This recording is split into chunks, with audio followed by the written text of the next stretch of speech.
Good evening, comrades. Thanks for joining us for another session of Why Marx. We're continuing to look at the question of party and program.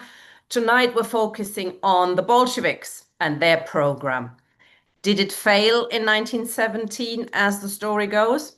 So we've got with us Jack Conrad from the Communist Party of Great Britain, who's going to introduce this session for about 45 minutes, and then we're opening up for questions and comments from the floor, as always. Thanks for joining, Jack. Over to you. That's what I was waiting for. Yeah, thanks, Tina.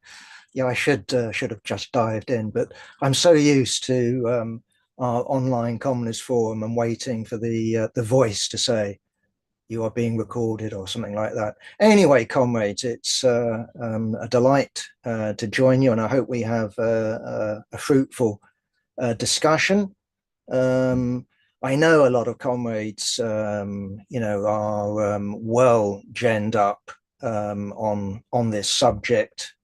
The left, the modern left knows its Russian Revolution in the same way that Russian revolutionaries knew France and often spoke, with parallels and tried to understand their own time using not just French terms, but French parallels.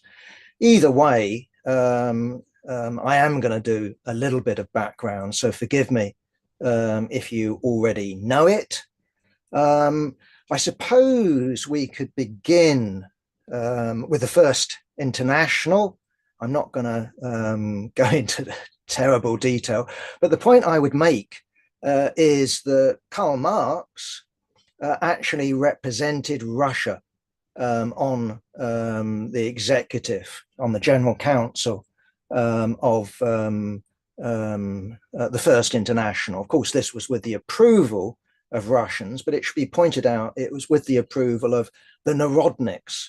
And it was the Narodniks that were responsible for translating quite a bit of Karl Marx, not least Capital. And I think, if I'm not mistaken, a Russian edition of Capital actually came out before there was the English Samuel Moore translation. But the point I'm really wanting to make here is that when the first Russian Marxists emerged, this is Plekhanov and his group, it has to be said that Marx was extremely skeptical. Basically, he looked forward to the overthrow of the Tsar as the main thing, and he didn't think that the peasants would act in any decisive way. And if you ask, well, what about the workers? He would have replied to you, well, what workers? Now, towards the end of his life, and certainly towards the end of Engels's life, that started to change.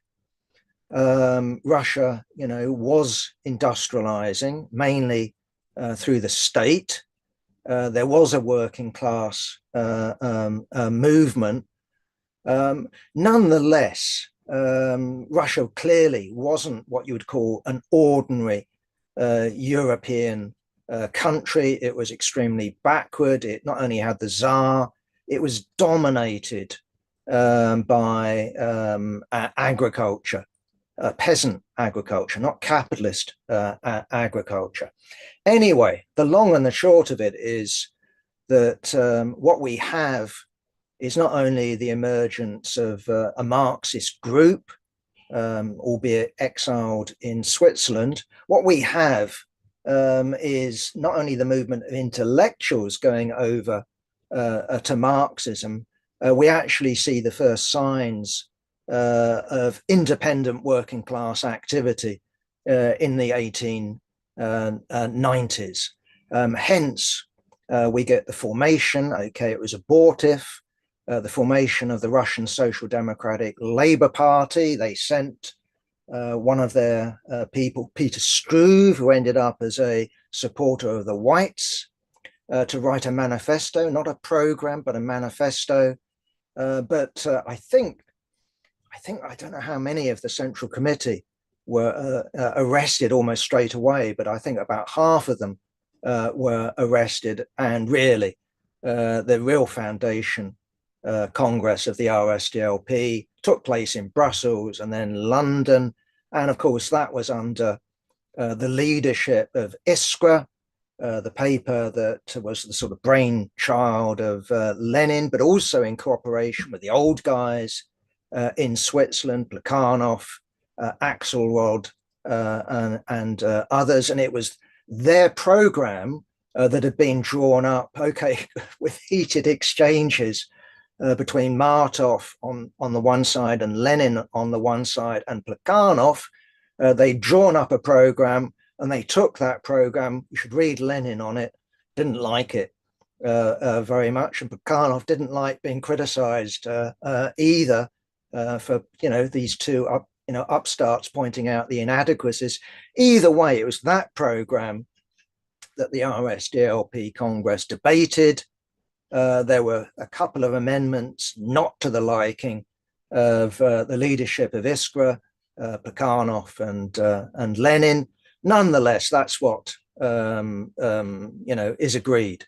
Now, that program is the program of Bolshevism, but it's also the program of Menshevism.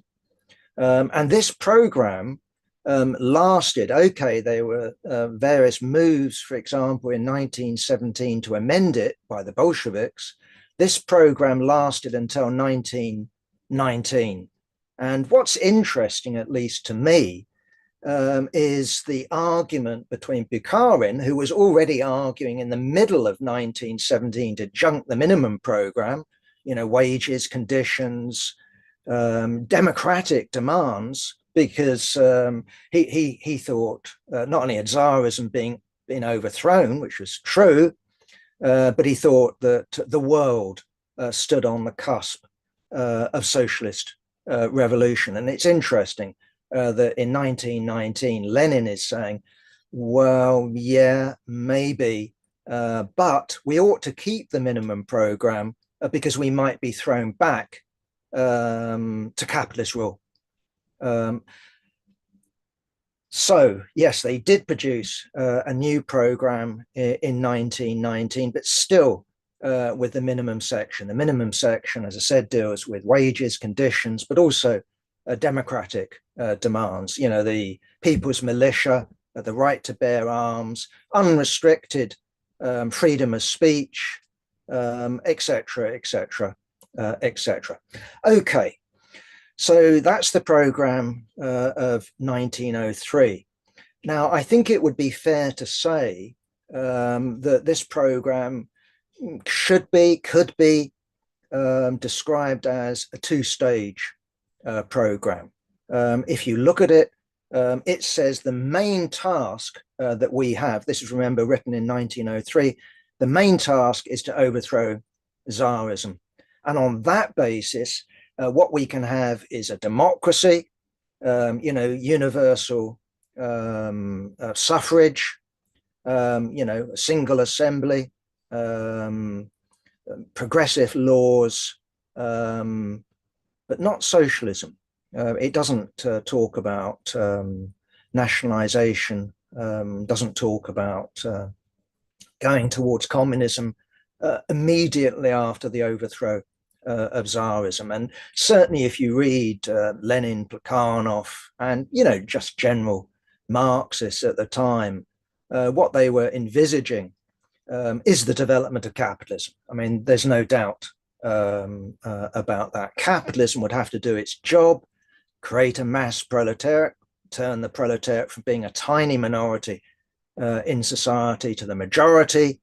You could look at different paths, perhaps, for peasant agriculture, cooperatives, the Prussian road, the American road.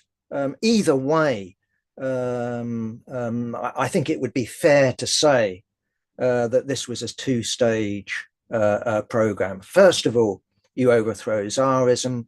The assumption would be then that universal suffrage would see the majority of the population, peasants, voting for some sort of bourgeois party. And even if it wasn't a bourgeois party, it would be bourgeoisie-fied. as the economy developed along capitalist lines. The working class would wait in the wings, build its strength, and ready itself through class struggle for taking power in its own name as part of the general worldwide, but especially European struggle for socialism. Now, of course, we all know what happened. There was a revolution in 1905, and instead of, as some might have expected, the bourgeoisie, to repeat the example of the bourgeoisie in France in 1789 and all the rest of it, Marat, Robespierre, and other such figures, the bourgeoisie didn't produce anything of the sort. You saw some rhetoric, but actually the bourgeoisie recoiled from revolution, recoiled from the idea of overthrowing Tsarism. And increasingly its, how should I put it, its programs, its parties reconciled themselves to actually taking a reformist view of Tsarism. And actually, that was something that was anticipated by the Second Congress of the RSDLP in 1903. They described the liberals as basically, although they would cooperate with them, basically described them as reactionary. 1905 was the proof.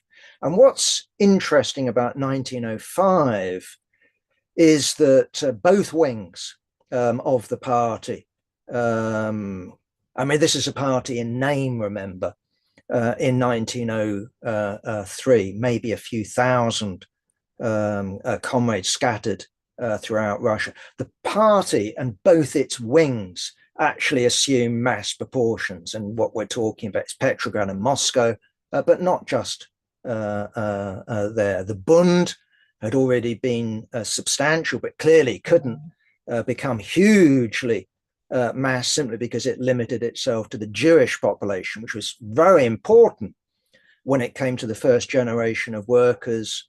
And it should be pointed out, there were an awful lot of Jews in the Mensheviks and a lot of Jews amongst the Bolsheviks. So the Bund didn't exclusively organize the Jewish proletariat or the socialist intelligentsia who were Jewish.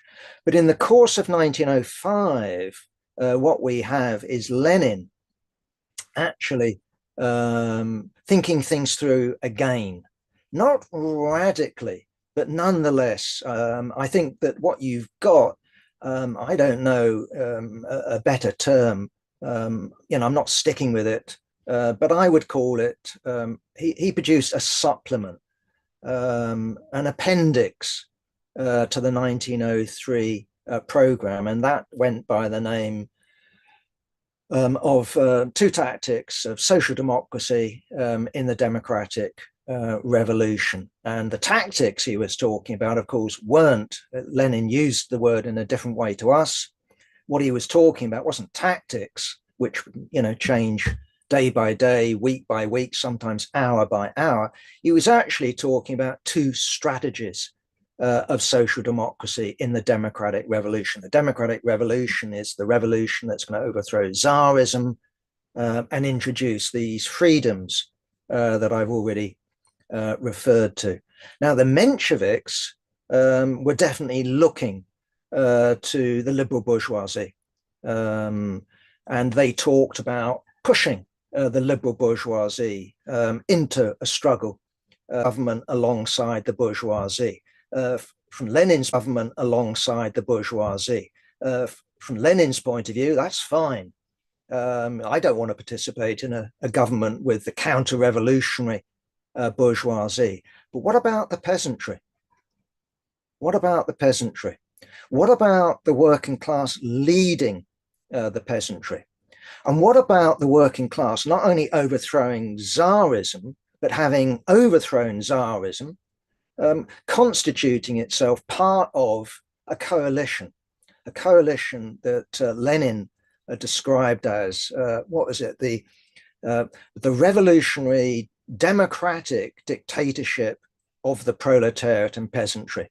Well, the revolutionary is quite straightforward. The democratic is quite straightforward. Dictatorship, this word is starting to move a little bit. I think we can say that what Lenin meant by it at the time would be the decisive rule of the majority. And that is the proletariat and peasantry. Now, Lenin was very open-ended about who would have a majority. This would be a provisional government. And what he was banking on wasn't so much the peasantry simply following the proletariat, which was a minority in Russia, but if this revolution could spark off Europe, then the proletariat would be in a hugely strong position. And this was sort of Lenin's position in 1905, in the summer of 1905. His pamphlet, Two Tactics, was printed in the many thousands. It would have become, how should I put it? I don't know about the Bolshevik Bible, but something along those lines. It's what constituted Bolshevism when it came to strategy. If we look at earlier Bolshevism that emerged out of the Second Congress, that was very much more concerned with organizational forms. And whether you compromise with economism or whether you compromise with the Bund. Lenin at the time, 1903, one step forward, two steps back, and all the rest of it, said, well, this has got the seeds of a deeper opportunism. He's referring to the Mensheviks, but really things come out in 1905, and the Bolsheviks develop the program, or how should I put it, add color to it, extend it, fill in empty spaces. Okay. I'm then going to jump straight over to the war. And I suppose we could just say that most of the Mensheviks adopted what they would have called revolutionary defensism. Some took an internationalist position. But what I would stress in terms of revolutionary defensism was the idea, this is what they were expressing. We're talking about before the overthrow of Tsarism. What they were saying verbally was that we're going to overthrow Tsarism, and that will be the best way to defeat Germany, or actually to defeat Germany's invasion of Russia. Russia, lost loads of territory, and that's what they were saying. Now, the Bolsheviks, Lenin, he had his position in Switzerland of revolutionary defeatism. That separated him from the centrists, that's Trotsky. And he said, look, it would be better if Russia got defeated than its victory. And we revolutionaries, are not going to be held back by questions of defense of Russia in terms of our aim of overthrowing Tsarism. Now, we know Tsarism collapsed February, March 1917. Initially, you had a provisional government that consisted of Duma deputies, cadets, and the like. You did have them being joined by one socialist, Kerensky. But as 1917 went on, more and more, bourgeois ministers went, more and more socialist ministers came in.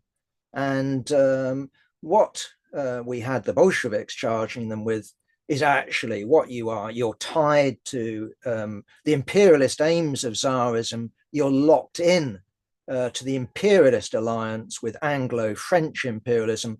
And although they didn't have the evidence, we know it now, they very much suspected that the war aims of Russia included seizing Constantinople. I think it was still called Constantinople in those days, Istanbul. And the Bosphorus and giving them access, giving Russia access to the Mediterranean. And so you had the Bolshevik agitators, Bolshevik leaders demanding the publication of the secret treaties. People knew that there were treaties, and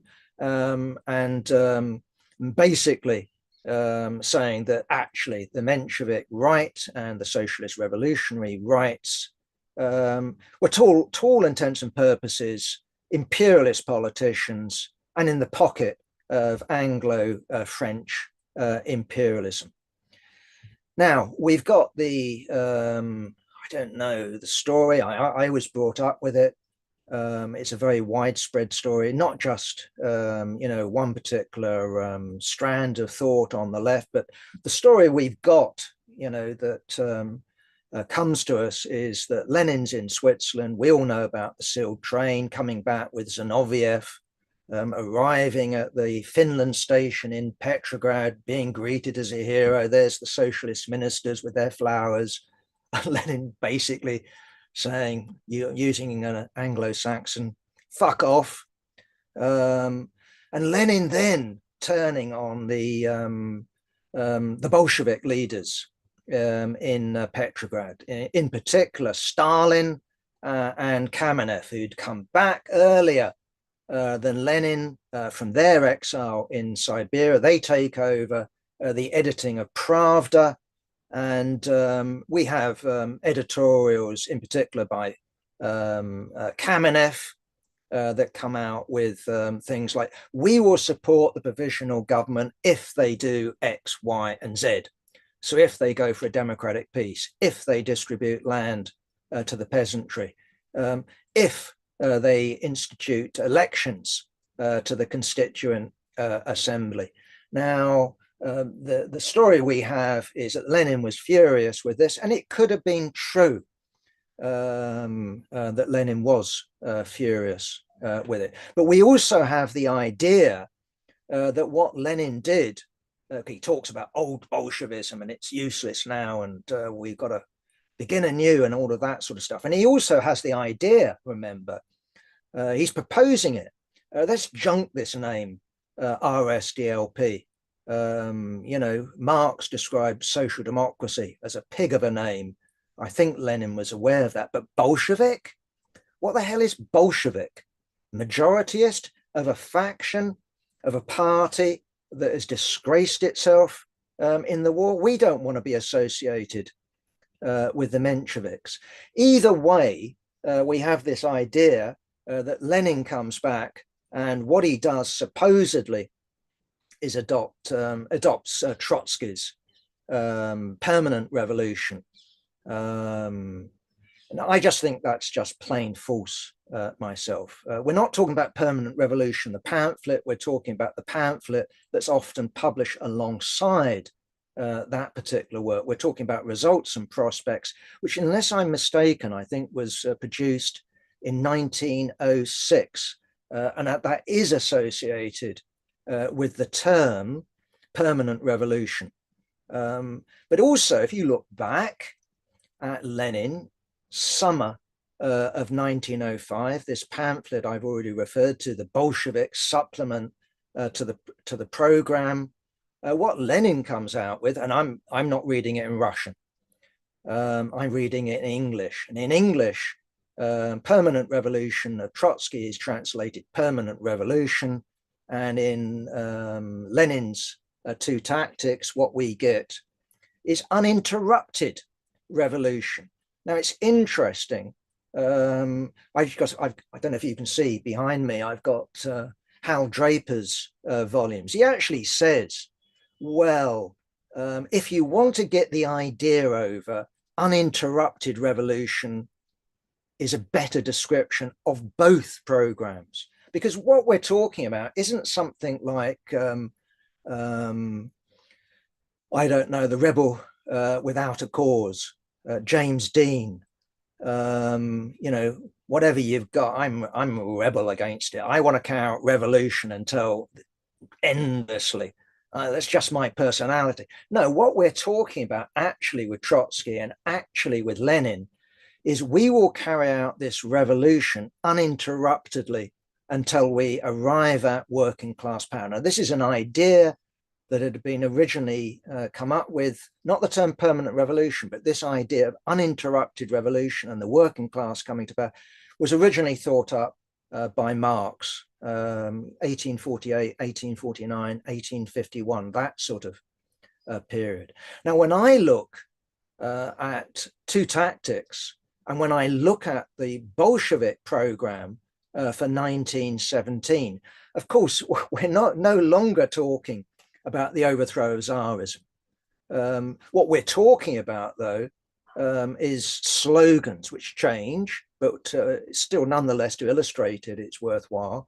All power to the Soviets. All power to what Soviets? Not just the workers' Soviets, because in the cities, because of the war, you've also got soldiers' Soviets. Now, some of the soldiers come from an urban background.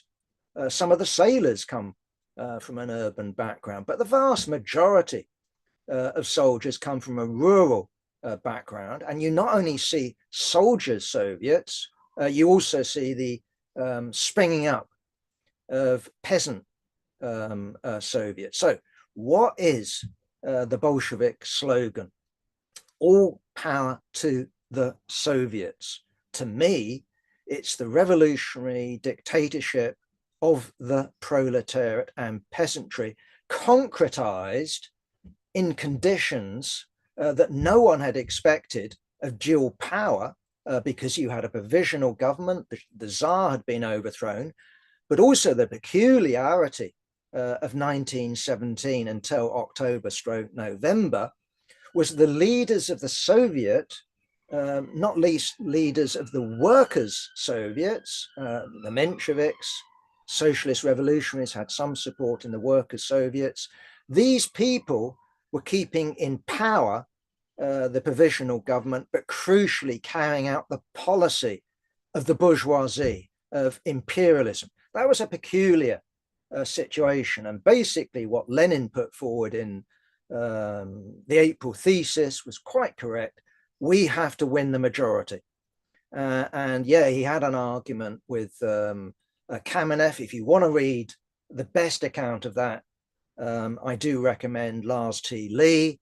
You can find that on John Riddell's website, but also in the Weekly Worker. We've had a sort of division of labor with Lars. We've not only put it up electronically, we've also printed Lars's comments. Either way, his argument was that the Bolsheviks didn't have to go through some, I don't know, born again experience with Lenin coming back from Switzerland. They were readily equipped. Yeah, there had to be adjustment throughout 1917, but interestingly, if you look at Lenin, he's very quickly back together with Kamenev as one of his major lieutenants. And what you see in terms of them is a joint argument against comrades in the Bolshevik Party on the left who attempted to overthrow the provisional government, which they could have done. But Lenin says, Kamenev says, wait for the peasantry. We need a majority in the Soviets. Anyway, I'm going to come to an end. Suffice to say, if we look at the first Soviet government, what we see is not only Bolshevik commissars, Bolshevik ministers, we see them being joined by the left socialist revolutionaries, a coalition government. The socialist revolutionaries have their main base amongst the peasantry. According to what I've read, I mean, I've got no strong opinion on it. It could well be right. Trotsky persuades Lenin to wait for the Congress of Soviets.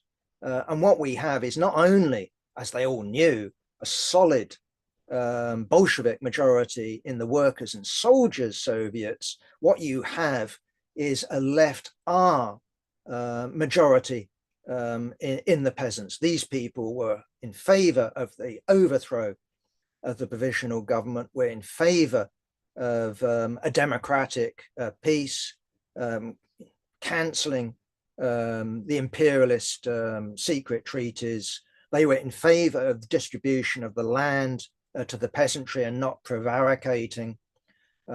So you had, in my view, the fulfillment of the Bolshevik program. What happens afterwards is an entirely different question, because, yeah, we have stirrings in Germany, stirrings in Austria, but we don't have proletarian revolution. The proletariat is defeated, Russia is isolated, but that's not my subject for today.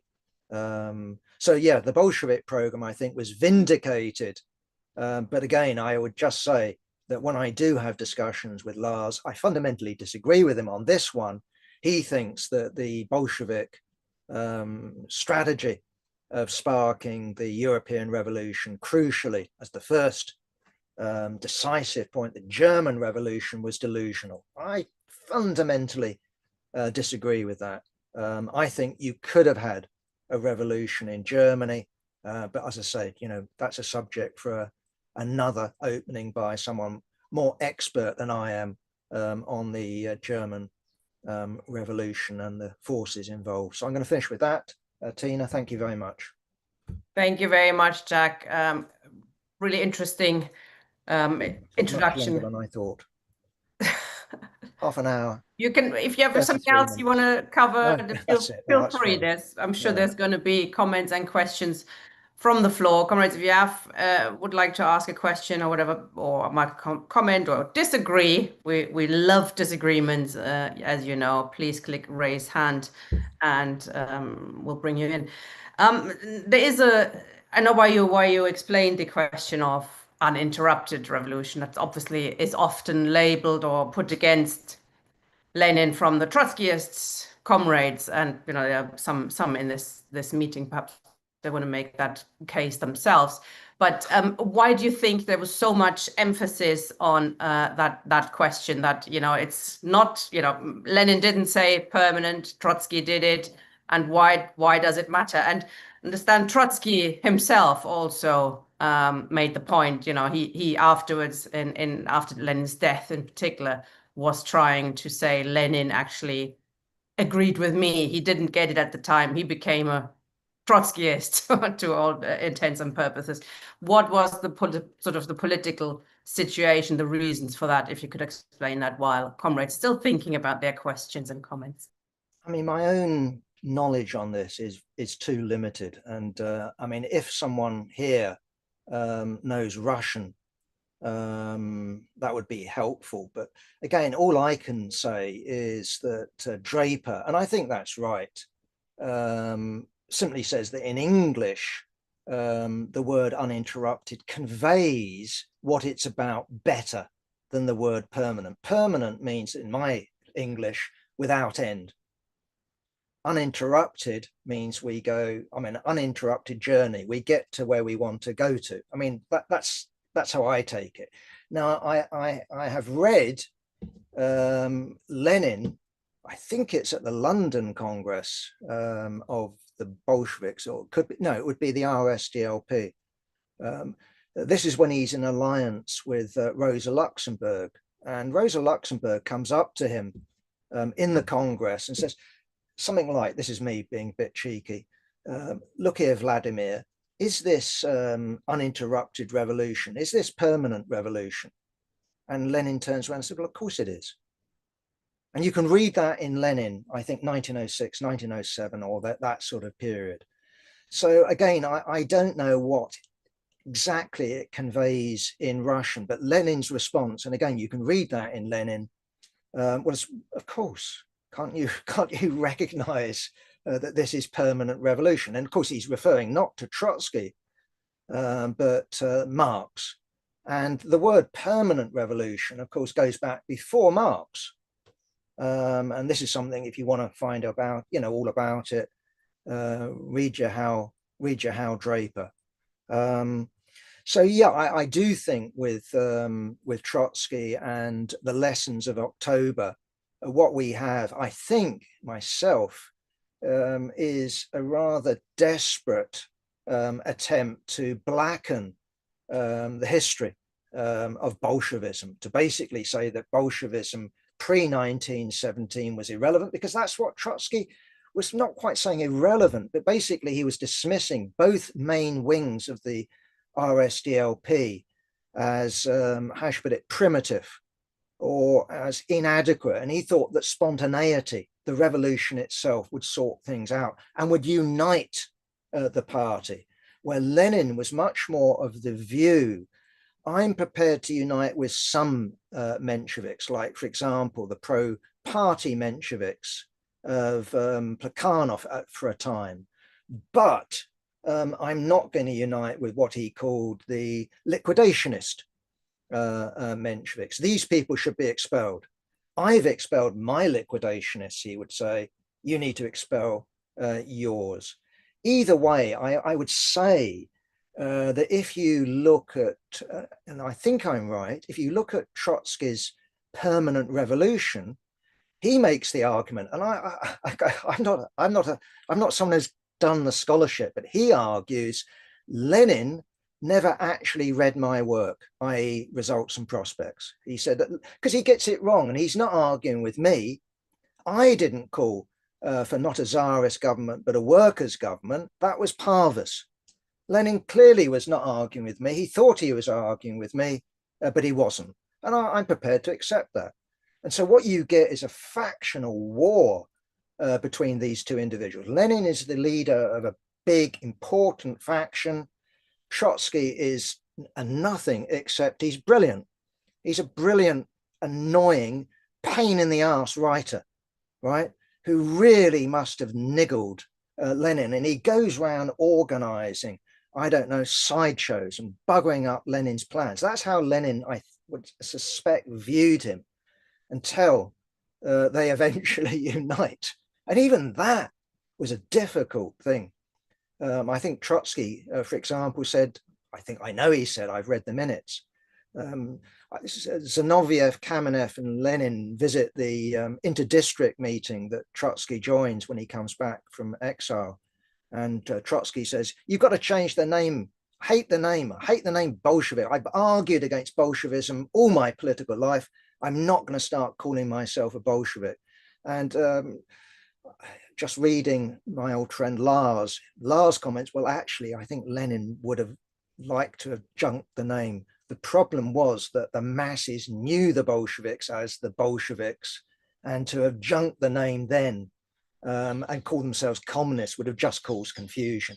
The Bolsheviks were loved by the advanced section of the working class. That was their party. And as 1917 went on, they won the majority. So I suppose that the word majority stopped being associated with this obscure fight in London of 1903 and became known, I'm only guessing, but became known, these are the majority in the workers' Soviets. Either way, I don't think that there was a particularly useful polemic between Trotsky and Lenin then, except to add, if you read an associated pamphlet alongside Results and Prospects, Trotsky talks about a civil war. If we take power, there will be a civil war against between the workers and the peasants, and we will lose unless there's a European revolution. Lenin says, well, there might be, but we can actually maintain an alliance with the peasantry and the workers. But I can't really, you really have to ask someone along like Lars T. Lee, I think, to get a better insight into that question. I don't think there's much of substance there. That's my opinion. Thank you. In terms of the development of the Bolsheviks program, that's what you described. You described not as a break, but as a development. Of course, if the top of your program is down with the Tsar, and the Tsar's down, and you have to amend your program and be flexible, you know, and think of other more, you know, pertinent demands, etc. So there's a certain flexibility there of the Bolsheviks that we can view in this period. Could you describe a bit more, perhaps, how you know the changing situation, you know, that we don't produce something that's in black and white and is forever valid, but that we have to understand how things are changing, how, you know, the Soviets are dominated by, you know, sort of the right, not the most radical forces, how that influences our program. And then also length of program would be an interesting one to look at, because we're having discussions now. We've had discussions in the communist fusion process. We're going to have discussions in the Corbyn party that's about to be launched, we hear, and that's going to be short and snappy. And there's something to be said for having slogans, isn't it? I mean, peace, land, and bread went down very well with the people in Russia. But of course, there was more to it, wasn't it? It wasn't just peace, land, and bread. It was a full program that explained to the working class what the Bolsheviks, the communists, try to achieve. So if you could say a couple of things on that. And comrades, we haven't got anybody with their hands up, so if anybody would like to ask some questions or make some comments or disagree, please do. Thanks, Jack. A couple of things.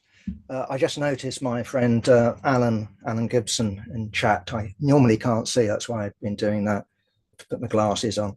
But Alan, I don't know whether he was being facetious. Oh, Trotsky, yeah, chair of the Petrograd Soviet, he said.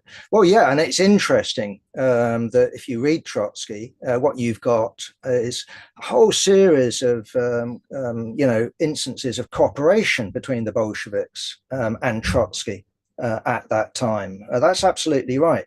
So I don't want to convey the idea that Lenin's view of Trotsky was he was just a literati. No, in 1905, he took a leading position. He was arrested, sent to prison. Nonetheless, if we look at Trotsky's own words, he said, well, in terms of the party, Lenin did all the real work. I mean, okay, we don't want to turn it into one individual. But what did Trotsky's contribution consist of, you know, towards the party? Nothing serious. I don't think there's any doubt about that. Yeah, okay, good point. Land, bread, and peace. We have had arguments, I remember, with George Galloway and respect. You know, there's an organization, because you just think of the word respect, and that's, hey, and if you say that one of them stands, I don't know, what did it stand for, socialism, and one of it stands for something else, that's basically all you need. What's interesting, this isn't the program, by the way, the program's in this book, that's why the minutes of the Congress, that's why I'm sort of referring to. What's interesting on that score is that the RSDLP program, for example, on agriculture, i.e. land, is incredibly detailed. I mean, this is something that Lenin specifically studied and is still actually quoted by bourgeois academics because he was so good. This is when he was in exile in Siberia, when he wrote that big fat book, The Development of Capitalism in Russia. There's all sorts of details about what to you and me is like, what the hell is that? Cut-off land. This is about, you know, what the landlords keep and what they've charged the peasantry. They come out with a detailed plan. So it's not just some vagary. They are specific demands. When it comes to hours, there are specific demands. When it comes to rights, you know, for women, we're dealing with specific demands. So yeah, the Marxist programs historically, if we look at the 19th century, have been incredibly short. But this is in a situation where, you know, there's us Marxists, and then there's the anarchists, or there's the Proudhonists. You could declare for a working class party no other trend, I think apart from the Lassalleans, would have come out with something like that. So brevity, of course, is a great strength, but worth noting that compared with the programs of European social democracy, the program of the RSDLP, 1903, is much longer. The program of the Russian Communist Party, 1919, is much, much longer, more approaching our length. Why? Because they wanted to deal with the Trotskyists. They wanted to deal with the existence of Soviets. They wanted to deal with the specific policy when it came to the peasantry, etc., etc., etc. Now, in terms of program, it's a broad brush. And, you can see the Bolsheviks in the summer of 1917 moving to redraft it. And I've already referred to Bukharin. He says, junk the minimum program. Lenin says, oh, you must be kidding. We're not even in power yet. Nonetheless, what you've got is they wanted, or at least Lenin wanted, to incorporate Soviets into the program. Within a few months, Soviets are in power. They don't amend the program until 1919. So no, programs shouldn't be viewed as the 10 Commandments. They're there as a guide. They're there basically, look, if you're a party member, read that. Do you understand it? Then you're a party member.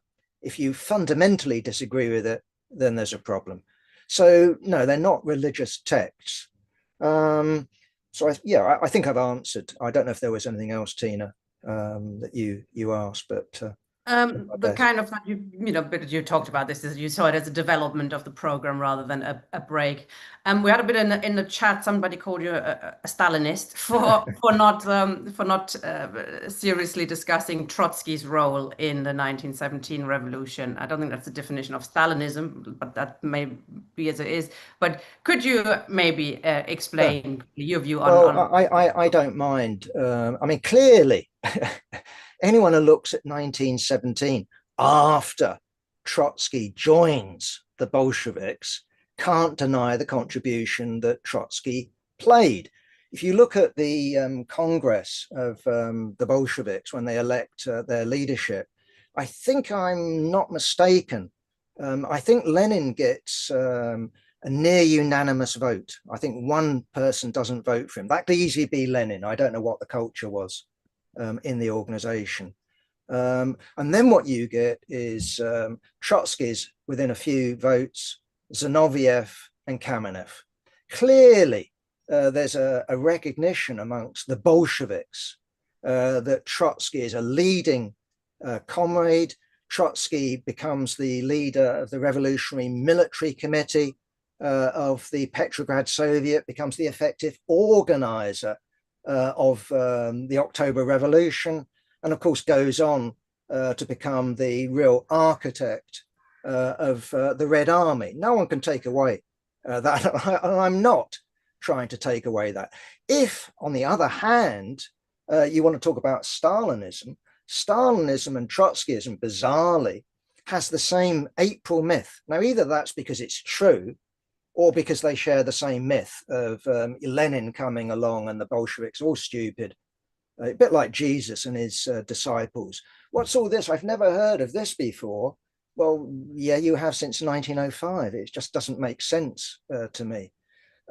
So the Stalinists have this view that, yeah, the Bolshevik rank and file were stupid. And what you have this great leader, Lenin, of course, then with the great leader, Stalin, he reveals the truth. They all go, yeah, we see it now, Vladimir.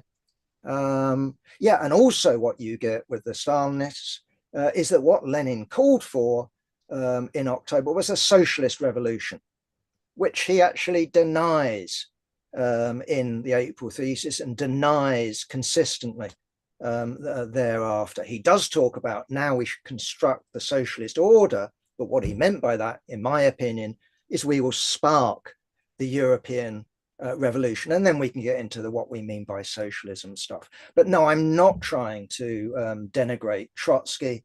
I'm just trying to tell the truth. And I've learned a great deal from Trotsky. I admire his writings. I think, tell me anyone who's, not read, or who has read, excuse me, who's read, for example, his History of the Russian Revolution. And okay, we can criticize some aspects of it historically, but as a writer, my God, and you can see why, factionally, he was such an opponent for Lenin. And that's really what I was trying to get over. It wasn't because he was like the Mensheviks, who commanded serious forces, who had deep implantation in the working class, in the Soviets, both of 1905 and 1917. No, Trotsky was just one of these annoying people who happened to be a genius. And if they're on our side, i.e. on the side of the Bolsheviks, great. But if they're against you, he was an important opponent. And he couldn't be, although Lenin talked about him being a gadfly or something like that, he couldn't just swat him aside.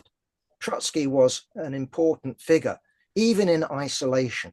And so that's really what I'm trying to get over. But no, I don't buy into the myth that the Bolsheviks were stupid. I don't buy into the myth that it was just the great leader Lenin and Kamenev and Stalin and Zinoviev were all just waiting to become counter-revolutionaries or something like that. I just don't buy that. They were good Bolsheviks. So that's my version of the history. Thank you. Stalin, by the way, stayed true. I'm not arguing that, but 1917, that's my argument. Thank you. There's a couple of comments now with your hand up, and we've also got a question, which I'll read out first. Could you elaborate on the 1917 slogans regarding the peasantry? Was this a sign of opportunism or flexibility, or perhaps the third part of the answer there is that, a recognition of the reality of Russia at the time? Could I actually come in on that? Yeah. First, because otherwise I'll forget. Yes, you could argue that the Bolsheviks and Lenin were opportunists. That would certainly be an argument. And you could argue that they created the problems that we saw in the 20s, because what they did, I think, with brilliant tactical flair and flexibility, I don't think we can take that away from them, is that you had a commission established by the Provisional Revolutionary Government of, I think it was Chernov, if I'm not mistaken, that produced, was it 100 or something like that, recommendations of what to do about the land and the peasantry. And the provisional government didn't implement it. And so what Lenin did in the Soviets is say, okay, we will take the entire program of the Socialist Revolutionary Party, these 100 points. Forgive me if I've got the number wrong, comrades, but I think it was 100 points. Anyway, we'll take the whole of that program. We will implement it, but with one addition. This was Lenin's speech.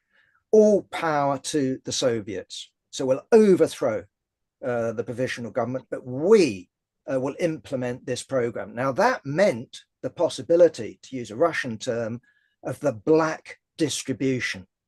Then instead of carrying out their program, the social democratic program, which will be collectivism, so collective farms, voluntary collective farms, what you have is the breakup of landlords' estates into little plots. And that is what happened. And therefore, the Bolsheviks, when they became the communists, were confronted with tiny, fragmented agriculture that was basically self-sufficient, that wasn't producing a surplus. So how do you feed the cities? They created this. To come to power, they needed to win the peasantry.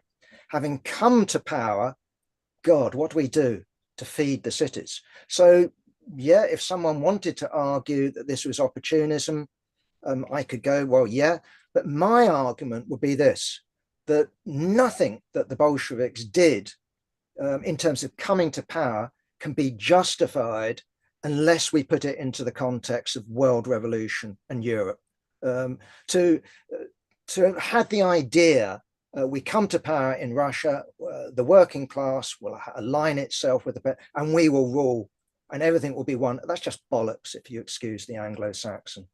So, but I don't think Lenin had that idea. You could argue that he came round to that idea. If he did, and we could look at the text, he was wrong, but I don't think he did come around to that. So you can find famously in Stalin's Foundations of Leninism, 2 quotes of where Lenin says something along those lines. Okay, but then you've got the vast bulk of what Lenin says, and you just weigh it up and you go, well, and you can make the argument, and people have, that Trotsky came around to that view as well. So I just think that the whole lot of them were in isolation and therefore faced with the most horrible choices, and there wasn't any way out other than Europe. And okay, we can talk about the horrors of Stalin, but they were in a historical, how should I put it, pit, and they had no way out. And you look at Lenin's writings, and to me, it's a desperate man coming out with desperate solutions, which were never going to work, and nothing that Trotsky put forward other than the world revolution could possibly work, except as temporary measures. Okay, that's my answer on that. So. Thank you. Ken, please. Hello. Thank you very much for that, Jack. I was particularly interested in your comments on the dynamics of the relationship between Lenin and Trotsky. You made reference to the fact that when Lenin returned, he wasn't pleased with what Stalin had done, but beyond that, you haven't said too much about Lenin's relationship, interaction with Stalin during this period. Now, that may be because there's simply not much evidence to substantiate that, but I'd still be interested to know if, at this early stage, what the dynamics between Lenin and Stalin were and how far that foreshadowed what was to come. Thank you. Again, could I answer that? Sure, go ahead. Build up a... Yeah, I actually think, Ken, that I mean, Stalin was an important guy. So if you look at the Congress before Lenin arrived, he's delivering reports and stuff like that, but he's delivering it as number 2. It's Kamenev that's in charge, really. It's Kamenev that's coming out with the lead articles. Now, again, I think Lars has done a really good job on this question. So Lenin comes along and says, you shouldn't be offering any critical support whatsoever to the provisional government. He wants to draw these absolutely sharp, razor sharp lines, right? Now, again, we then come into personalities, we come into politics, and then you look at what actually happens. And I've already raised it, you know, publish the secret treaties. Democratic peace. So Lenin has sort of denounced Kamenev, but then he sort of, without saying it, he starts putting into practice, if I can coin the term, Kamenevism. Right? I mean, I think that's fair. Now we then get into October and the role of Kamenev and Zinoviev and their scabbery. That's a separate subject. But I would say myself that the relationship between Lenin and Trotsky, Lenin and Stalin was very much, he was a loyal follower. Sometimes he gets out of line. And the nature of the Bolsheviks was if you had an argument, they tended to be very fierce. And then when the argument was over, they tended to forget it. So, for example, over the national question and Stalin's plan, Lenin denounced him, remember, as a Russian chauvinist. You know, took a strip off him. But still, you still had him being trusted as being general secretary. So yeah, again, I think comrades asked Lenin, well, you fell out with Zinoviev and you denounced him as a scab. And Lenin said, well, yeah, but that was a long time ago and we've forgotten all that. We don't bother with that sort of stuff. And so he's a good comrade and he's shown himself a good Bolshevik. So I think we need to understand the culture of the organization. This wasn't a soft culture. This was a culture that was used to very, very harsh language. Us in Britain today, we're real softies in comparison. Now, whether that's right or wrong, that's a different question, but that I think is the truth. So yeah, I think the relationship was, how should I put it? He's a good lieutenant. I would also say, again, this is me maybe reading. My reading is that Lenin had his own circle that consisted of his wife, his sister, his brother, and he he didn't go out drinking. He didn't go out socializing. Lenin, I don't know if he ever drank. And I think that if you take the RCP Central Committee, you also had a similar situation with Trotsky, that he wasn't an old Bolshevik.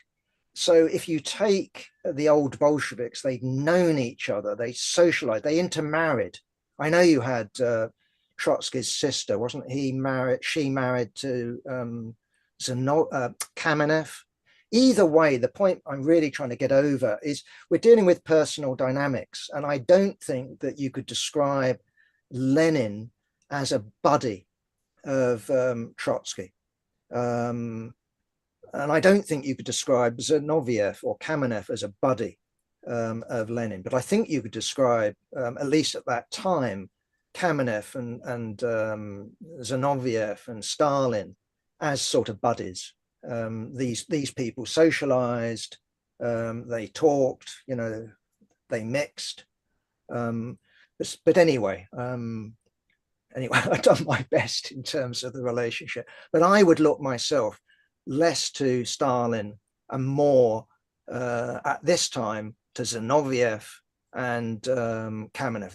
These were Lenin's closest, most trustworthy lieutenants, and that's why Lenin was furious later in the year, in the run-up to October, and was furious with Kamenev, not Stalin, in April 1917. He's dealing with people he trusts, who are closest to him politically, and hence his exasperation, where if people were more distant, so I think that's at least my take on things. Thank you. Quickly then, I think it would make sense at this stage then, I know you didn't want to speak about Stalinism and the rise of Stalin, but perhaps a quick, why and how, Stalinism turned into quite the hell for, mostly communists as well as it did. In your view, you've mentioned, the isolation of the Russian Revolution was, of course, a crucial aspect of it, and the backwardness of Russia. But perhaps you have a few other thoughts. Very briefly, because it is a massive subject. Just to illustrate it, Stalinists hate this. I always point out to them, have you read Foundations of Leninism? And of course, they always reply, of course I have. And I say to them, have you read the first edition of Foundations of Leninism? Now, this is Stalin basically putting himself forward as the modest disciple of Lenin. I'm just a humble follower. I'm just, someone who's faithfully carrying out the words of Lenin. That was his pitch. I don't want to be leader or anything like that. I'm general secretary, I know, but that was a modest position. No, he puts forward, for example, to deliver the Politburo's meeting after Lenin's death.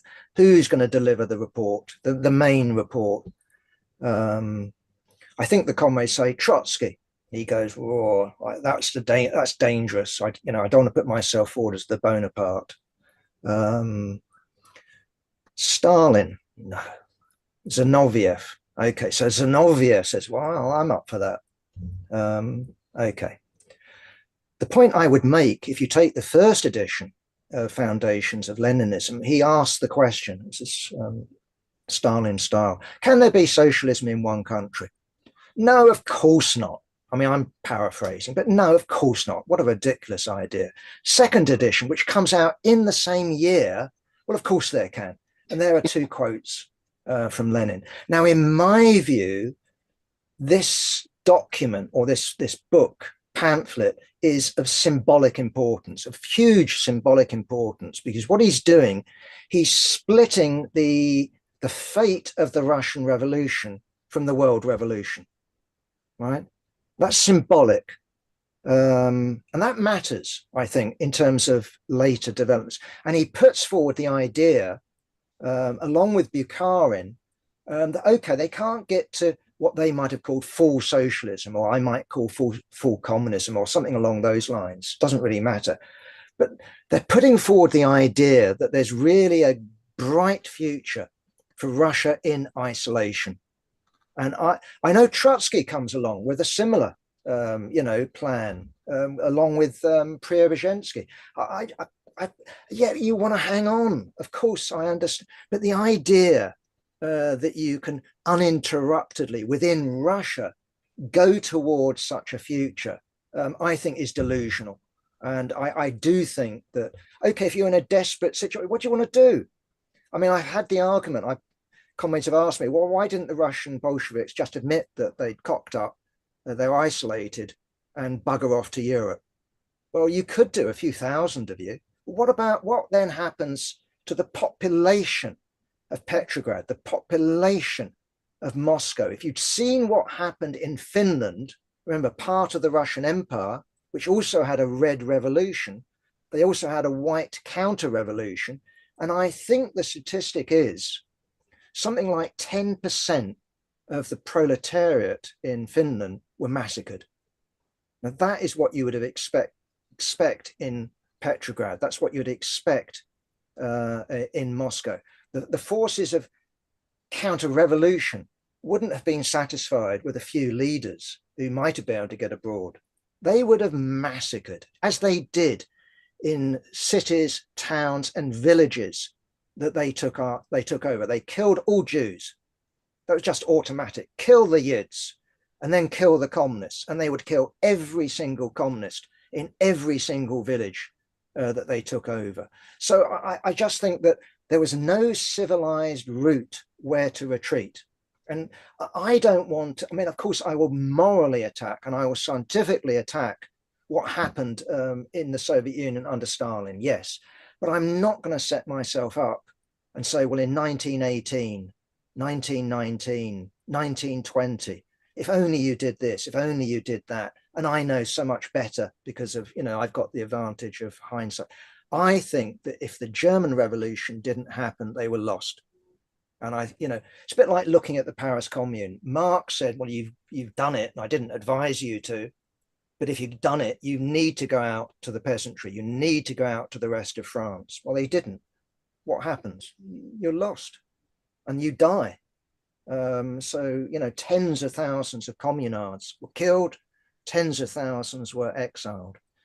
I just think it's one of those horrible, horrible periods of history, which we're still paying for because we haven't critiqued what happened, not thoroughly critiqued it. Trotsky came along and said, oh, it was Stalin and we needed a political revolution and there's only a thin strata. I just don't think that works. It was property relations. It's abandonment of Marxism, in my humble opinion. So what can I say? Why Stalin? I think that was accident. He was general secretary, had a position about, but you had, Trotskyists talking about Trotsky should have carried out a military coup. Maybe it would be more civilized, but a military coup, what would he have done with Stalin? What would he have done with Zinoviev and locked them up in, the secret police? He'd have to. What would he do with the majority of Bolsheviks? He said, this is a military coup and we're going to fight you. What's he do? So he didn't do it.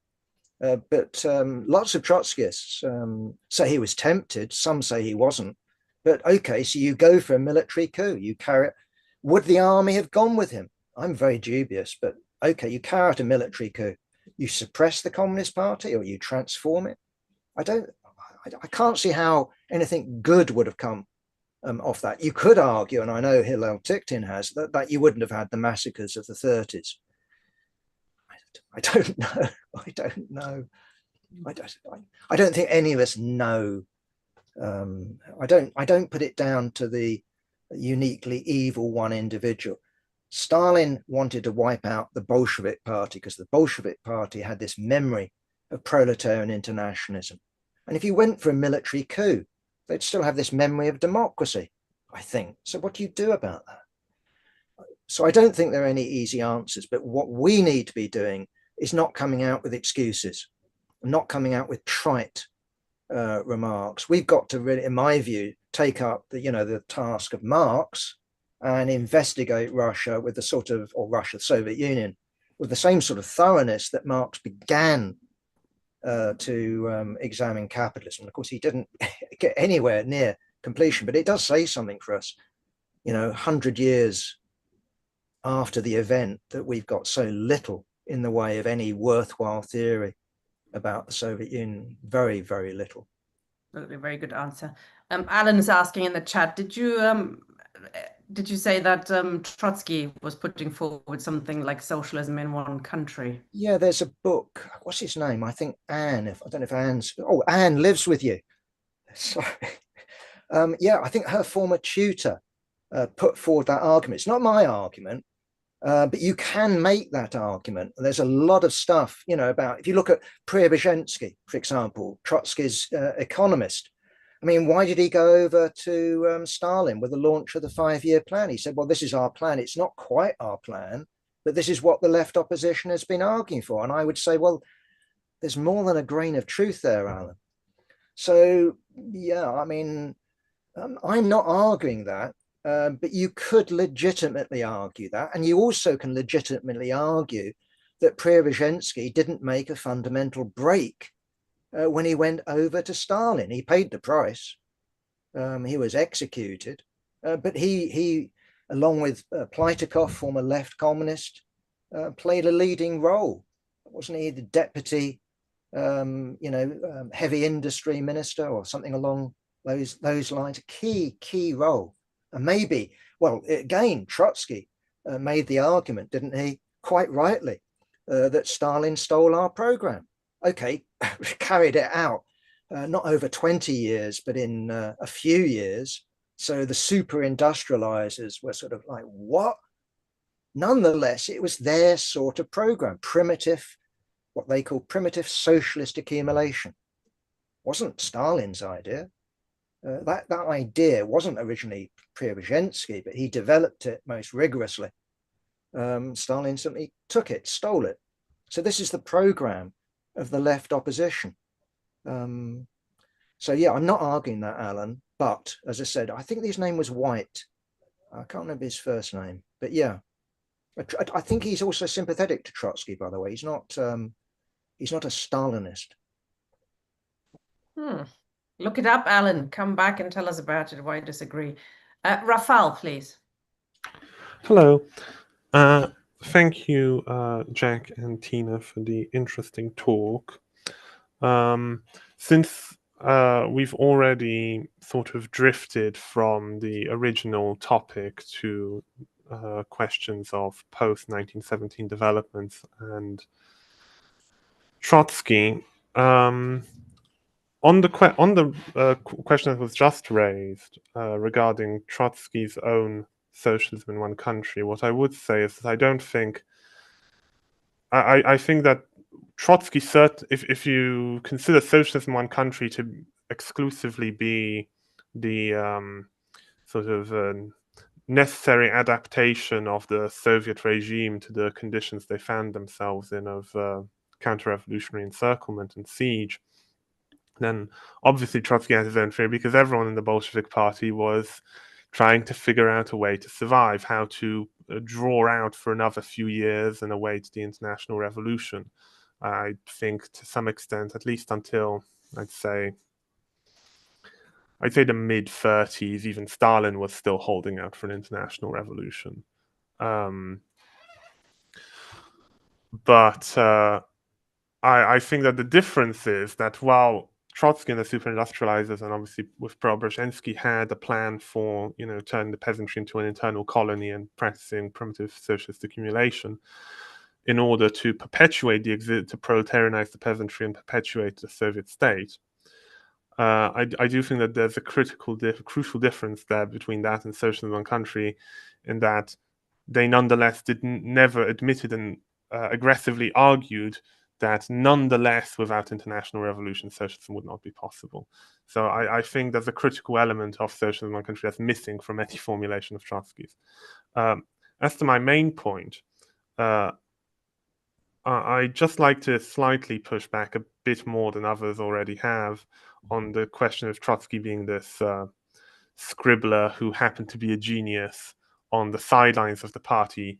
I think calling him a nobody is, I mean, I don't know if you'd stand by that. I think that's very unfair. I don't think Lenin would spend so much time polemicizing so aggressively with someone he considered a nobody. I understand that, saying that Trotsky had no contribution to the party. I just don't think that holds up just because he didn't belong to either of the main factions of the RSDLP. I don't think you can say that he had no contribution to the party and building the party. A man who makes no contributions to the party and is a nobody doesn't become the chairman of the Petrograd Soviet. I think Lenin in 1905 was the nobody who no one was paying attention to, and the eyes of the world were on Trotsky. The eyes of the international working class movement and of the Russian working class were on Trotsky. I think that's in large part why Lenin spent so much time polemicizing with Trotsky after 1905 so aggressively. And on that point, I'd like to point out just one instance where I think that there is a case to be made that Lenin, so to speak, came over to Trotsky's camp in 1917. I don't have the specific citation, but I believe it's from a series of exchanges in 1907, where, in the aftermath of 1905, Trotsky's published Results and Prospects. Lenin's published Two Tactics of Struggle, and Lenin is at this point still making the argument on the alliance between the workers and the peasants in alignment with the SRs and with the cadets,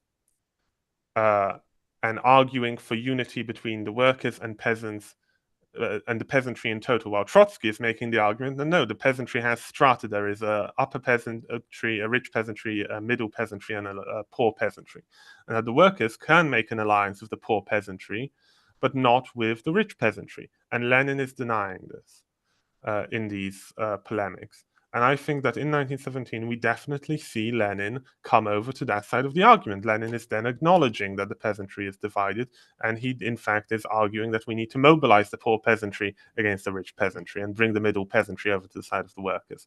So I do think that that is a concession to the argument that Trotsky is making in 1907. As to the point of Trotsky's argument that an alliance between the workers and peasants will end in a civil war. Their class interests contradict each other. I mean, I think, as you yourself have said, with the NEP and the scissors crisis that it eventually caused, I think we see the consequences of the work and peasant alliance is ultimately civil war. Yes, it happened already under Stalinism, but I don't, in my view, the NEP ending in forced collectivization and the dizzy with success industrialization of the 30s, I think that was a civil war between the working class in Russia under degenerated leadership and the peasantry, which was crushed and disorganized, did not have a political expression that it could count on, and so was defeated. But I think that Trotsky's position was ultimately entirely correct, and I think that Lenin did come to realize this, but was originally incorrect and overly optimistic, and accused Trotsky of pessimism. And that's, of course, where the frequent future attacks on Trotsky for underestimating the peasantry and for pessimism that would doom the Russian Revolution come from. Anyway, I'd just like to hear your thoughts on that. Thank you. Thanks, Rafa. Can I come back? Sure. Great. Okay, well, just on Stalin, this is in his defense. What you'll find in Foundations, okay, this is 1924, he asked the question, does this mean, i.e. you can have socialist development or development towards social, does that mean that we can get to full socialism in isolation without the advanced countries? No, of course not. So socialism in one country, it's a phrase, and we don't want to take it as absolute and as an absolute literalism.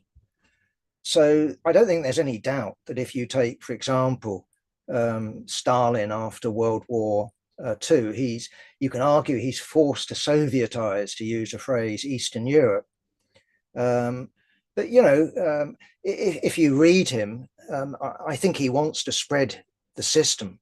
He also wants to come to a deal with the imperialists, and if the imperialists don't come to a deal, he's even more keen on spreading the system. So we can get into the. I mean, it's like Brezhnev, Angola and Mozambique. So, but again, this is not really the subject of. I say tonight, we really have strayed a long way.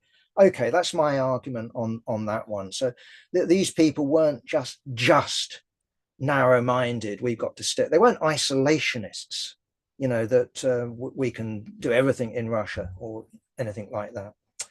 Okay, well, of course, in any description, we can all use words.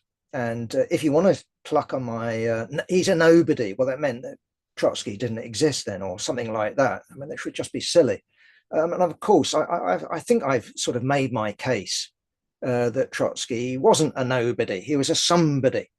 Clearly, in 1905, he was chair of the Petrograd Soviet. He was a somebody. My argument is that if you take him after that, and you take him all the way to 1917, when he joins the Bolshevik party, tell me, comrades, what was his contribution to the party? And I'd be interested, because I don't know it. Who did he recruit? What did he write? No, I mean, he was known for unprincipled unity mongering. So, the August Bloc, for example, polemics that mainly targeted the Bolsheviks, because these were the people that were the biggest opponents of unity, right? Because the Mensheviks, they weren't the problem. It's the Bolsheviks that were the problem. So, I think I actually, in my defense, I actually quoted Trotsky himself on this one. Go away and read Trotsky and what he says about himself. And Trotsky was no modesty, was he? So, yeah, I think Stalin made the point about Trotsky, which isn't an invalid point. He said that Trotsky is a man of the revolution. When the revolution is going forward, he towers like a giant. So 1917, 1905, but he isn't a man of the party. Now, you could argue about that after 1917, in the middle of 1917, but again, that's not really my subject. I am arguing that he's talented, extraordinarily talented. Why did Lenin polemicize with him? I don't think it's just a question of 1905. I think it's precisely that he was talented, but using his talent not to build the party, right? Clearly, he was using his talent mainly to attack the Bolsheviks. That's my argument. I don't know what the world was doing. If you take the Socialist International, clearly they recognized the Bolsheviks as a serious force. They recognized the Mensheviks as a serious force. So Lenin, for example, puts forward Plekhanov to be the representative of RSDLP, but he could put himself forward. Trotsky wasn't put forward. He would never have been put forward. Anyway, that's just that one. Okay, Raphael, look, I don't know. I'm not sure exactly where you're coming from, but I'll simply say this. I don't accept the first 5-year plan, collectivization and all the rest of it. And what happened in the countryside is the workers versus the peasantry. In my view, this was as much directed against the working class as it was the peasantry. Indeed, my argument would be that if you actually, I mean, I can argue this scientifically, that if you actually take the surplus that was necessary for the first 5-year plan, it didn't come from the countryside, because the countryside was turned into a chaos. It wasn't producing a surplus. The countryside was starving. The cities went hungry. There was mass, you know, I don't know if you ever read Sholokov, Virgin Soil Upturned. This is a Stalinist writer. Read his description of the countryside. It's frightening. And that's someone who's for it. So no, I don't buy that. The working class was politically expropriated. The working class was turned into a slave class. The peasantry were re-inserved. Okay, to use, you know, maybe we need new words, but that's the words I'm going to stick for, is extraordinarily shorthand description. The working class was an exploited class. It was not the ruling class.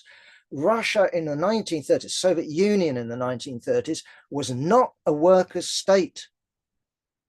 Right? It was a state against the workers, against the peasantry. Now, it was a peculiar state. You know, what was the ruling class? You know, was it capitalist? Now, Ant is going to come in and tell us that it was capitalist. So it didn't have money, didn't have capital accumulation, didn't have wage labor. It was a peculiar capitalism. As far as it wasn't capitalism, it was something else that needs to be understood. But it wasn't a workers' state. So okay, if you want to say Trotsky was right, okay, of course Trotsky warned of that. Okay, so Trotsky was right. If you want to say Trotsky's right, I don't mind. But the point I would say that Lenin's slogan was this, and this is in 1917, with the whole of the peasantry against the regime, and that was the Tsarist regime and the provisional government, the whole of the peasantry. That included mobilizing the kulaks. Of course, they talked about poor, but they got the kulaks to get their hands on this bit of land. That was the result of October and the black distribution that I referred to. So then the Bolsheviks said, after we've seized power, then we'll differentiate. And that was something you'll find in Two Tactics. So this isn't new for Lenin. This is nonsense.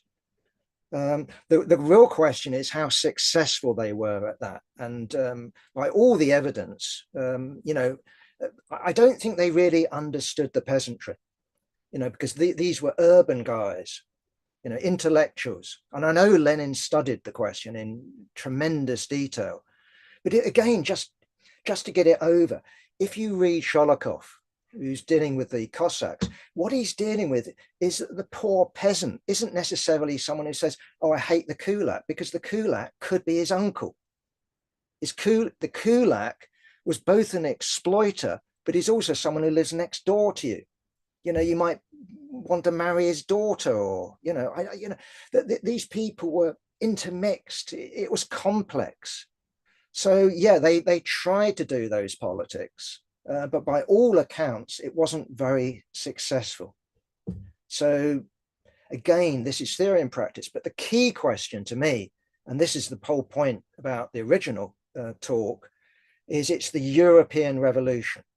And I think that this is what the Bolsheviks gambled on, where if you take the Mensheviks, they said, no, we can overthrow Tsarism, and we then can develop capitalism along the lines of Western Europe. Now, that was delusional as well, because Russia would never be allowed to join France or Belgium or Britain or Germany. It was always going to be a semi-colony, at least that would be the argument. So the Mensheviks, I think, were and the idea that the bourgeoisie was a democratic class and would introduce democracy. I mean, it's a very bad Marxoid or Marxist phrase, in my view, because the bourgeoisie never voluntarily introduced democracy. You know, go to work tomorrow morning and say to the boss, oh, let's have a vote on what we do. They will sack you. So the bourgeoisie is not a democratic class. And yet, you know, Marxists were putting forward the argument, oh, with that comes parliament, with that comes freedom of speech, with that become, you know, because they didn't look at the working class in Western Europe having won these things through bitter struggle. They saw it as a package that somehow goes with capitalism, and it doesn't go hand in hand with capitalism. I mean, it does because the working class grows its political economy grows inside capitalism. The Bolsheviks, SRs and all the rest of it, certainly not with the cadets. The cadets were branded by the Bolsheviks as counter-revolutionary. Not as you can have temporary agreements with them, like smuggling stuff. You can come to an agreement in terms of Tsarist elections, sure, but not a strategic alliance. Absolutely not. And it was the Mensheviks that wanted a strategic alliance with the bourgeoisie and therefore the cadets. And this was the argument in two tactics. That's why you get the name. The Mensheviks, the bourgeoisie, were going to be an ally that the proletariat should push, encourage. Don't go too far. You'll frighten the cadets. You'll frighten the bourgeoisie. Lenin's view was, again, I'm using Anglo-Saxon, fuck the bourgeoisie. They are counter-revolutionary. We will crush them. And we'll crush them in alliance with the peasantry. And we want to keep the peasantry split from these counter-revolutionaries. So the peasantry, he would say, well, it's got two souls. You can win it to the proletariat or they go to the bourgeoisie. We want them on our side. And that was the key to the Russian Revolution. The Russian Revolution was fundamentally a peasant revolution. Without the peasantry, nothing could be done. On the other hand, the proletariat was going to be severely limited unless it got Europe. And it didn't get Europe. So hence my argument. So, yeah. Thanks, Jack, for taking the time to answer comrades in some detail. That's very useful. I'm going to bring Alan in first. Apologies, and because I know Alan is going to speak on this subject as well. Yeah, just a couple of points there. I think that in terms of the question of strategy, it's also I know I won't talk about that, right? So back what I was going to talk about. What I want to talk about is the question of Trotsky and oh shit, sorry. You want me to bring Ant in first? You want to gather? Yeah. Sorry. Okay. Ant, go on then. Get down. Sorry, dog. Sorry. Am I on? Yes. Go on, Ant. Okay. I suppose, I think Jack before was sort of like second guessing what I was going to say. So I'm going to try and give him the slip. I said, I agree with what you said, Jack. I thought, a lot of good points. I think, specifically the lack of any sort of way out, given the failure of the wider European Revolution, the German Revolution in particular. But I'm going to perform as you expect. Actually, I'll admit it. Proletarian revolution is not like bourgeois revolution. The bourgeoisie can build its power within feudalism, and all it's got to do is place its representatives at the top, and it's basically the job is done. I think Lenin wrote that the democratic republic is the ideal shell of capitalism, but the proletarian revolution is a different thing altogether. It cannot be done by representatives acting on behalf of the class. So, for example, let's talk a few figures. The Bolshevik Party in autumn of 1917, it did grow massively. I think it hit about 300,000 members. But you've got to think that in Petrograd alone, I think at that exact moment in time, there were 2 million people. That's one city. What I think is the issue that we're butting heads on all the time. Is the relationship between the party and the class, and the necessity of class organs. I'll just quote you. Simple. It's only 2 lines. Soviet Russia was the first nation in history to witness the birth across its land of thousands of communal organizations spontaneously engaged in collective life. But I think that the idea of the Soviets, not only the many communal experiments, but the actual Soviets, this was something relatively new, and I think to a certain extent, the Bolsheviks could be, I don't know, forgiven to a certain extent in not understanding the implications of these class-wide organs. But when you have not got these class-wide organs, when the Soviets died off, a lot, civil war, people leaving the cities because they were starving.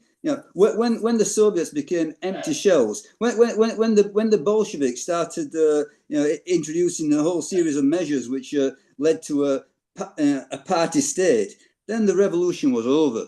Yes. I'm going to give you another quote from 1952, the platform of the Internationalist Communist Party. At no time and for no reason does the proletariat abandon its combative role. It does not delegate to others its historical mission. It does not give its power to anyone, not even its class party. There must be proletarian power, proletarian democracy, expressed through its own class-wide organs. Okay. I actually thought we were going to get a very, very different talk today. I thought you were going to talk about the brief successes of the 1917 revolution, and there were some incredibly inspiring actions. Not least of all for women. That's just mentioning one aspect of it. But you never really went into what was good about 1917, and there was plenty of good about 1917. But no, there's no getting around the fact that it could not be sustained simply within Russia. The conditions in Russia were akin to the Black Death. Yes. Basically, the working class to a large extent was simply wiped out. Definitely, the Soviets were reduced to empty shells. So there was no Soviet power. There was no power in the hands of proletarian organs. Beyond, I don't know, early 1920s. Yes, and the party state which replaced the Soviet power of 1917 was, in fact, the expression of a victorious counter-revolution. Okay, what was the essence of this Bolshevik program that you talk about? The title of this current episode, the Bolshevik program. I think it boils down to one line: all power to the Soviets. That was the essence of the Soviet program. They didn't have a worked out economic strategy. I quoted in the chat that only the working class could create socialism. Yes, only the masses themselves could create socialism. There was no economic plan, nor could there have been an economic plan. Yes, and then yeah, okay. I'm going to go. The last thing. As regards, the way the episode has actually developed, it's because Trotsky versus Stalin, Stalin versus Trotsky. Trotsky was right, and Trotsky contributed little, or Trotsky was wonderful. But I'm going to say, for solutions, we have to look beyond Stalin or Trotskyism. They've got far more in common than what differentiates them. Trotsky could not accept that the counter-revolution had in fact occurred. He maintained that the Soviet Union, was something to defend. So right up to his death, World War II, defend Russia, and I'm going to say that made Trotsky a counter-revolutionary. Okay. Just to clarify, we've had a session on the Russian Revolution a few weeks ago where we discussed those issues. Tonight was about the Bolsheviks and their program. That's why we didn't go over the whole revolution again. Jack, do you want me to bring Alan in first, or do you want to? Okay. What time do we finish? Well, 15 minutes, I think. I think Alan should come in then, and then I can Okay, wrap things up if that's okay. thanks. Yeah, well, I think sorry about that before we've got this new puppy and he decided to piss on the floor, then it kind of threw me off. Actually picking up from what Ant is saying, the question of program is very important in the period of the Russian Revolution, and I think I agree with much of what Jack outlined in terms of the revolution was dependent on it spreading, particularly through Europe, and when it failed, people were writing about this. They were discussing it. What the fuck's going to happen? The Germans have fucked it up. The bloody anyway, and they want to sort out what will happen with the Soviet Union. And they all think that capitalism will come back. There'll be another white terror. But instead, this other thing happened. And in terms of, I mean, we can look back at all the decisions the Bolsheviks took, and we can look back with hindsight, which is going to infect how we think about it, because we know what things led to. But they were just doing their best. And then something happened and something new was created. Now, I disagree entirely with Ant there.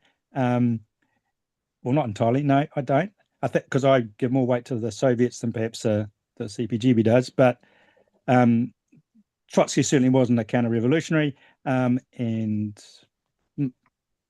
the question I think we agree on, those two positions, the one I hold is a slight variant in between them, is that there needed to be a revolution. So what was the program against this thing? Whatever you want to call it. Don't want to call it a worker state, don't call it that. Call it something else. I don't care what you call it. What's the program to deal with this thing, which is causing a huge amount of problems because of the politics that it spreads, which are effectively no internationalism and conciliation with not just compromise, but taking that to another stage, which finds fruition in the Popular Front, with capitalism and particularly international imperialism and the betrayals of revolutions that occur because of that, and the betrayals of pre-revolution situations, which we don't know so much about. But so we all agree there needs to be a revolution to get rid of that leadership and to put the working class into power, probably through some kind of Soviet-ish kind of thing.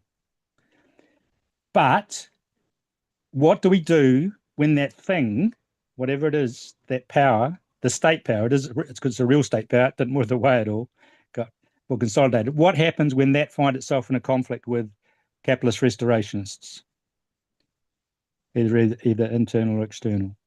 And that's where this discussion has taken place and developed. That's, I think, the interesting question which was posed for, I imagine, most of the audience for a good chunk of their political lives before 1991, when that question was resolved. What do you do in relation to that? Do you take a military side? And I know you disagree with the idea of military and political. I don't know what Ant thinks about that. But do you take a side?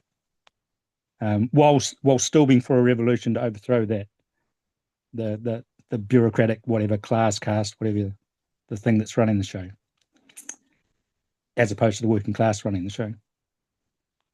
So I in terms of program and thinking about it in those terms, I think that's a key question if you're going to discuss at all how communists should respond to the that society. I call it a deformed worker state. Some people call it bureaucratic socialism. Some people call it state capitalism. But what do you do in relation to that if it finds itself in conflict with any kind of capitalism, but I guess specifically imperialism, which would be the force leading the attempts to overthrow whatever it was and to bring in capitalism. So I'm interested to know what Ant thinks about that, because I don't think I've heard you say that, but probably isn't time for that. I'll have to arrange that some other time. but I guess you can respond to that, Jack. And sorry if that was discussed at the previous session. But that, I think, is the important political question to talk about. It, not so much about the internal stuff or even, finish. Sorry, going on about that. Thanks, Alan.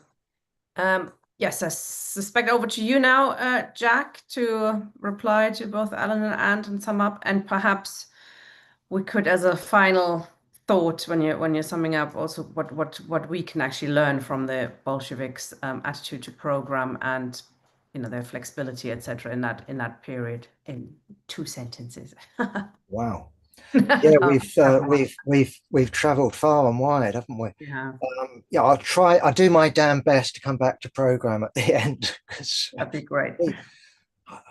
we're almost at the level now, I think, of speculating, is there communism on Alpha Centauri or something along those Put that lines? in as well, please. Yeah. Yeah, exactly. Okay, look, the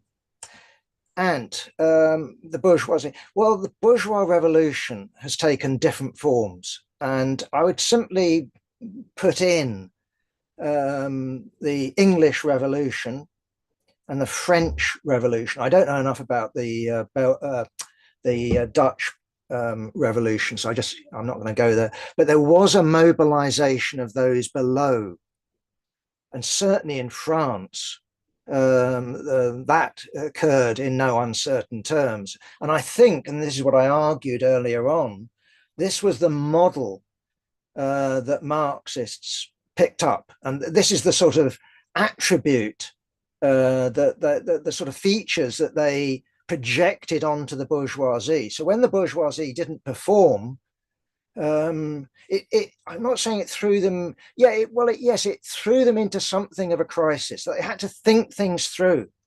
And what I'm sort of pointing to is that Lenin, in 1905, this is before Trotsky, remember, right? He's a leader of something that matters in Russia as a party.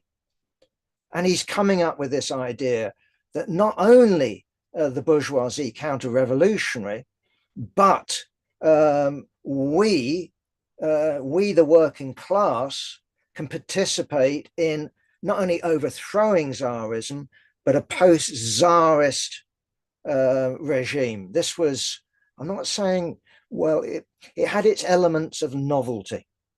Anyway, I'm not going to go there, but that was the real point I'm making there. So I'm simply making the point about the bourgeoisie don't simply put people at the top. Yeah, this became the model. So in Germany, it was the Junkers, Bismarck, that carries out national unification.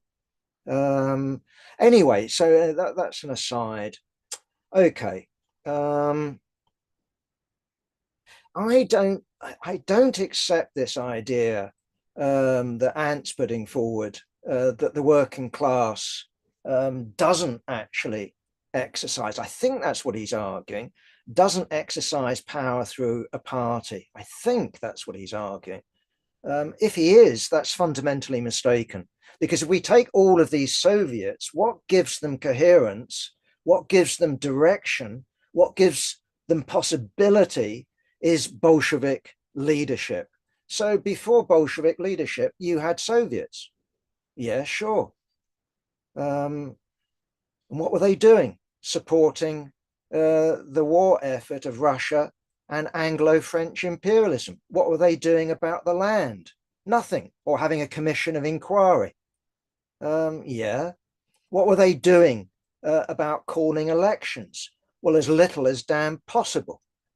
So Soviets by themselves, no. And I certainly don't think that you're right, that you would sum up the Bolshevik program by saying it was simply all power to Soviets. No, it's definitely not. The Bolshevik reaction in 1905, wrong or right, was to be, what the fuck is this? These are Menshevik institutions. What we want to do is build the party. It's the party that's crucial. It's true in 1917 that they end up with a majority, But you have in the middle of 1917, Lenin saying that the Soviets are dead because of the Menshevik Right SR leadership. And he looks to things like shop stewards committees. So I don't agree that, you know, parties are, I don't know, something alien to our class or whatever, or the working class doesn't rule through its party. It does rule. I can't see it ruling through anything else, actually, because the working class, if it's atomized, if the working class, if it's not led by a genuine principled working class party, is incapable of ruling, incapable of conducting a serious struggle. So I think that the party is crucial. That's why democracy in the party, but principle and correctness when it comes to program is absolutely essential. These things are not spontaneously arrived at. They're arrived at through struggle. They're arrived at through the development of theory, investigation, debate, testing things out. Okay, I got at least some sympathy with what Ant was saying, and I'm going to be very careful here. There are similarities between what people call Stalinism, i.e. what I call official communism, and Trotskyism. I mean, I find it, or have found it, like weird. When the Soviet Union collapsed, when it definitively proved itself to be a dead end, read the pamphlets that were produced by what became the Communist Party of Britain. And what it was Trotskyism. Now, of course, this is Trotskyism post 1991 with no attribution.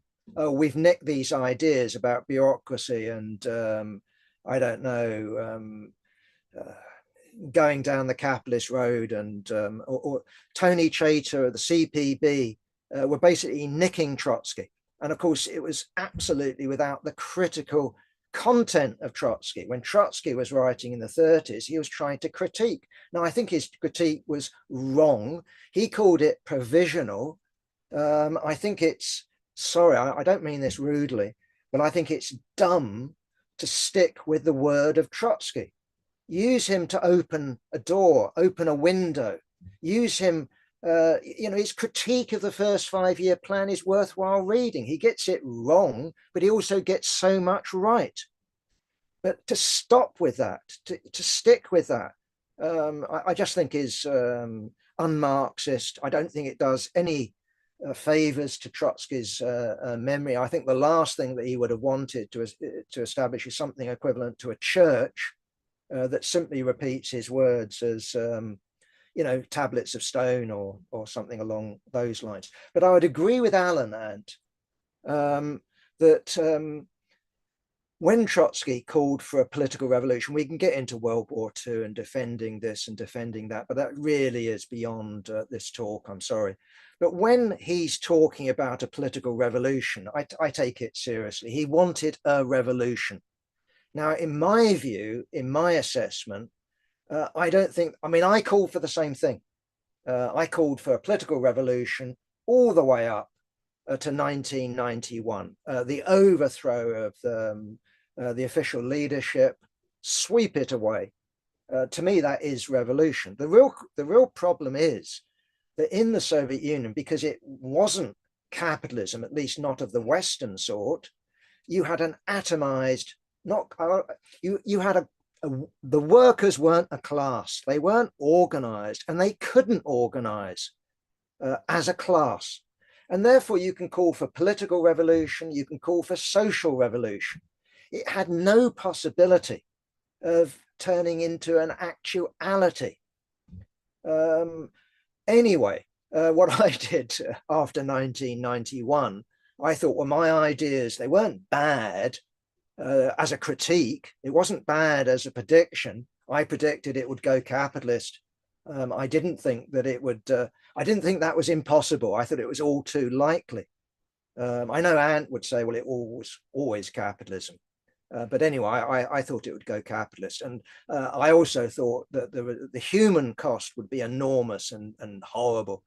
I mean, the crashing living standards, crashing life expectancy, the poverty, the drunkenness, the despair, and what we've paid for it in the West. So I can say, I told you so. But what I did, I went back to the drawing board and I said, we've got to examine the Soviet Union. We've got to examine that history from the beginning and not rely on old formulas. That doesn't mean we dismiss old writings, but we need to begin and investigate it in a truly radical way. And so, yeah, I listened to what Alan said, and I thought what you were saying, Alan, is thoughtful, and I think that's exactly the right approach. That given the complexities and the unexpected nature of the world that we've been living through,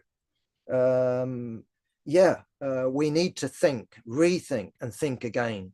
And so, yeah, I agree with what you're saying in that respect. And again, I agree that, of course, comrades like Trotsky, in my view, I call him comrade, no problem, were motivated by the interests of the global proletariat. I think Stalin was until you start to get him more being aligned to this social, whatever you want to call it, I'll call it a bureaucracy, and you get the bureaucracy turning from being a part of the working class to turning against the working class, turning the working class into a slave class. Said it before, the peasantry turning them into class for exploitation, a serf class. So what I've tried to argue is I think that the Bolshevik program, taking it in its broadest sense, was vindicated in 1917. And I've said all the time that this was predicated on the European Revolution. And so, okay, did they succeed in triggering the European Revolution? No. But that doesn't mean that I don't look back at that program and programmatic documents like Two Tactics, and not taking them as a model, but nonetheless, we do need program. Without program, we cannot have a serious party. We cannot have a serious strategy. So we need to take our program seriously. And I'm not going to get hung up on whether the program should be, 10,000 words or 30,000 words. I think 30,000 words, British Road to Socialism, is far too long. But if it has to be 30,000 words, okay, I can live with it. The key question is the program right or is it wrong? Is it useful or is it useless? Is it a series of platitudes or is it a guide to action? So I think that the Bolsheviks from 1903 had a useful program. I think from 1905, they had a brilliant program. Did it take them beyond 1917? No. Did it provide them with an economic blueprint? No. Should it have? No. Finished. Very good summing up. Thank you very much, Jack. And thank you for your patience in answering all those questions and comments. A very useful session. Good, glad to hear it. And I know we've strayed a little bit off topic, but I think that's almost impossible to avoid once you start talking about the Russian Revolution and the Soviet Union. All these issues come up. So, we've had some comments. That is the best session yet. There you go. Thank you very much, Jack. You're muted. Sorry. Thank you. Did you want to say something? Just joking, Tina. It's the only one he's attended. No, surely not. I'm sure our comrades have watched many, many sessions. Thank you very much, comrades, and we